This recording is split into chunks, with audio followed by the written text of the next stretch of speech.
It is an incredible milestone on this World Habitat Day, thanks to Habitat for Humanity and also an army of volunteers.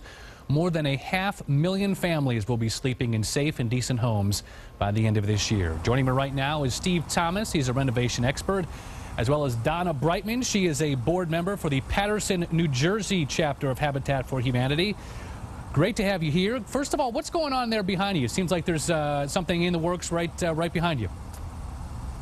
Well, we are celebrating, it is World Habitat Day, as you mentioned. It was a day established by the United Nations to focus on housing issues worldwide. Habitat for Humanity is celebrating its 500,000th home completed, which is not here in Paterson, New Jersey. It was in Mai Mahiu, Kenya.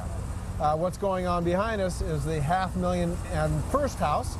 So Habitat has a tradition of celebrating the milestone, which is 500,000, and moving right on to the next 500,000. So. The Kenya build was very interesting because this was a number of people that have been driven from their homes in the post-election violence of 2007.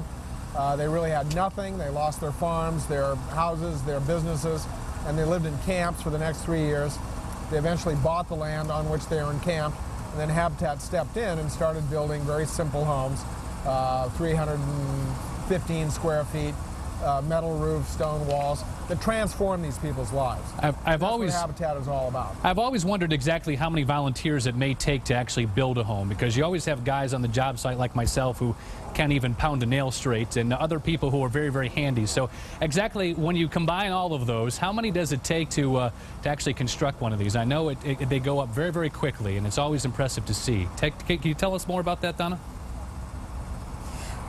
I think the important thing is that there's a volunteer activity for everyone at every site. You don't have to be a skilled craftsperson to help Habitat build a house.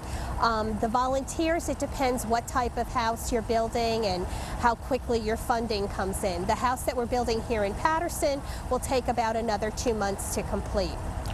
Why do you think your organization has been so successful over the years? Is there anything that you can put a finger on that has led? Obviously, it's pretty well funded and very well known and recognized at that point. That has to help. But what are some of the other factors? Obviously, what are some of the driving forces besides those volunteers that's been so successful? I think there's two important concepts that separates Habitat from other organizations. One is it offers a hand up instead of a handout. And every potential homeowner must complete at least 400 hours of sweat equity either on their own home or someone else's home.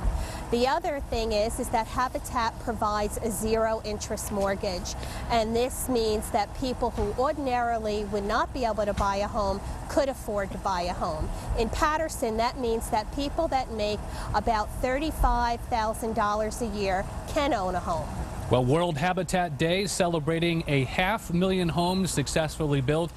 We appreciate your time, and certainly congratulations on quite a milestone. We also want to thank Habitat for Humanity for providing today's satellite time to tell us more about that. Some great work happening out there in Paterson, New Jersey, and also in our own community here in the Tri-State as well.